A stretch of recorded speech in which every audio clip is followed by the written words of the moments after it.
असल में बहुत नाराज है, इतना ज़्यादा फॉल्स केस लड़ा है और उसका बिल बाकी है।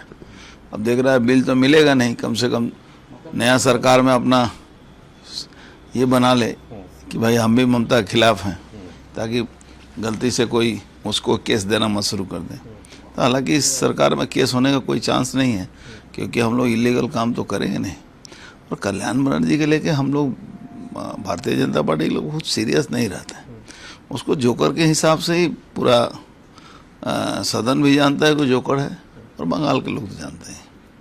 काकोली घोष दस्तीदार कह रहे हैं कि कहाँ थी ममता बनर्जी जब घूस का डिमांड किया जाता था, तोलाबाजी का डिमांड किया जाता था, पैसा का डिमांड किया जाता था। नहीं, वो तो अनुभव पर बोल रही हैं, वो तो उनके साथ घटा है तब बोल रही हैं, तो बात सही बोल रहे हैं। ममता के राज में तो सीधा सीधी 75% मांगा जाता था, तो ये कोई नया बात नहीं है। उन्होंने ठीक ही कहा है। ठीक है, उस समय डर से नहीं बोलते थे हम लोग, हो सकता है उस समय मुखर हो गए, वो लोग नहीं बोलते थे। सब समय बोलना शुरू किया, सब कोई तो सब तरह का लड़ाई नहीं लड़ता है। आज वो सही समय पर सही आवाज़ उन्होंने उठाया, उनको धन्यवाद देता हूँ कि उन्होंने आवाज़ उठाया। दादा, जो सस्पेंडेड टीएमसी के लीडर थे रिजू दत्ता, वो कह रहे हैं कि अब युवराज का चक्की पीसने का समय आ गया। सब आदमी का जवाब मुझसे मत मांगे। दूसरा है कि देखा जा रहा है कि जो 19 एमपीज हैं जो टीएमसी के खिलाफ जा रहे हैं, क्या आपको क्या लगता है, आपका पार्लियामेंट्री का अनुभव है, क्या वो इंडिया के साथ अगर जुड़ते हैं तो क्या ये अच्छा होगा, या उनके साथ पहले कभी बात हुआ है जब सदन चल रहा था?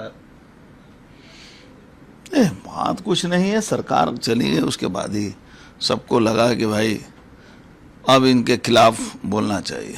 कुछ लोग पहले बोले, अब कुछ लोग बाद में बोल रहे हैं, बात है ये और कुछ नहीं। आपका क्षेत्र से पार्थभौमिक भी नाराज चल रहे हैं, क्या कोई अब पार्थभौमिक क्यों नाराज है वो पार्थभौमिक बता सकता, क्योंकि वो भी तो रिबेल एमपी का ग्रुप में नाम लिखाए हैं, सिग्नेचर किए हैं। सुनने में तो मुझे भी यही आया।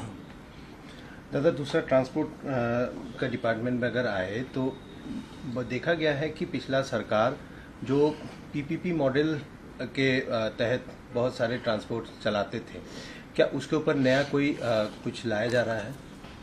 भाई साहब, ट्रांसपोर्ट डिपार्टमेंट को तो अजीब हालत है। एक परमानेंट वर्कर है, एक कॉन्ट्रेक्चुअल है, और एक एजेंसी कॉन्ट्रेक्चुअल है। और एजेंसी कहीं ना कहीं कार्तिक बनर्जी, कहीं ना कहीं अभिषेक बनर्जी, पूरा परिवार एजेंसी लेकर बैठा हुआ है। 18,000 अगर रुपया मिलता है कॉन्ट्रेक्चुअल ड्राइवर को, तो उसमें से 14,000 ही देते हैं लोगों को, और वो बेचारे डर से बोलते नहीं हैं। तो ममता बनर्जी ने ट्रांसपोर्ट डिपार्टमेंट को एक डब्बा बना दिया। मैं आपको 4 डिपो का बता सकता हूँ, जो मैं देख के आया हूँ practical. Ultadanga depot, BT road Belgharia वाला depot, Titagarh depot, Nilganj depot, जहाँ सिर्फ स्केलेटन पड़ा हुआ है और घास जमा हुआ है। इतना बड़ा प्रॉपर्टी, एक बस नहीं चल रही है। जो बस चल रहा है 1 ट्रिप 2 ट्रिप से ज़्यादा नहीं चलता है। सरकारी बस दिखाई नहीं देता है, खाली जिहादियों का टुट्टू दिखाई देता है जो रास्ते पर मेन रोड पर घूम रहे हैं, कोई उनको रोकने वाला नहीं। कल कारखाना भी तो बहुत सारे जूट मिल्स भी बंद हैं, वो सारे जूट मिल्स क्या दादा फिर से खुलने के मैं लिए एक मीटिंग बुलाया हूँ सोमवार को, जूट मिल जो बंद है जिनके मालिकों को, चाय बागान के मालिकों को भी बुलाया हूँ। कुछ ना कुछ सॉर्ट आउट करेंगे हम लोग। दादा, यह है कि हेयर स्ट्रीट थाने में ममता बनर्जी के अगेंस्ट में FIR हुआ है, किस रूप से देखते हैं उनके डेलीगेट? ममता बनर्जी के खिलाफ में हेयर स्ट्रीट में क्या हुआ वो तो बात की बात है। ममता बनर्जी के खिलाफ में CA जी ने एक रिपोर्ट दाखिल किया था कि उम्फान में इन्होंने बहुत बड़ी गड़बड़ी की है।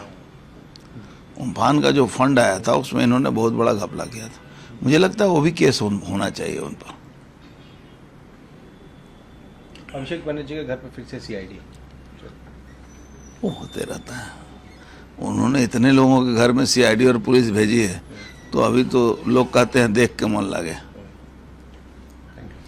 चलो।